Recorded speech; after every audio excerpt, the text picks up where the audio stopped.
मोनसे गिदिर खौरां कार्बि आंलंनि दुंहाव थासारि बे दुंहाव थासारियाव सोमावसारगिरिफोरनि जोखोम जानायखौ नुनो मोनो।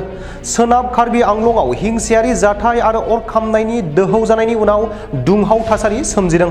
समबारखालि मोनसे गेदेर सुबुं थुबुरमाफोरा दांखामखामाव कार्बि आंलं गावखुंथाय गौथुमनि गाहाय मावफुं सोद्रोमा डक्टर तुलिराम रंहांनि आजै-आजौनि न'आव अर सावना होयो।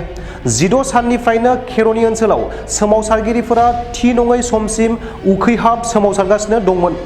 सोमावसारग्राफोरनि दाबिफोरा जाबाय भिजिआर भिलेज ग्रेजिं रिजार्भ एबा गामियारि जिब-जुनार मोसौ-मैसोफोरनि थाखाय थिखानाय गांसो फोथार आरो भिजिआर प्रोफेशनेल ग्रेजिं रिजार्भ एबा जिउराहायारि फालांगिनि थाखाय फिसिनाय जुनारफोरनि थाखाय थिखानाय गेदेर गांसो फोथारनिफ्राय आयेन बेरेखायै थाफैग्राफोरखौ थाबैनो होखारहरनाय।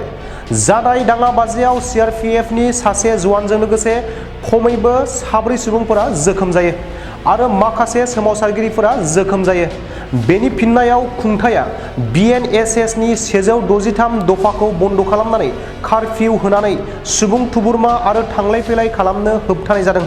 सीएम तुलिराम रंहां बिथाङा बे बाथ्राखौ रोखा खालामना होदों दि बिथाङा दखल खालामग्राफोरखौ होखारहरनायखौ हेफाजाब होयोब्लाबो दासान्दि बे जाथाया गुवाहाटी गोजौ बिजिरसालियाव बिजिरनायनि सिङाव दं। बे समावनो गिबि मन्थ्रि हिमन्त बिश्व शर्माया सोलोंथाइ मन्थ्रि रनज पेगु आरो डिजिपिखौ सावरायनो थाखाय जाथायथिलियाव दैथायहरदों।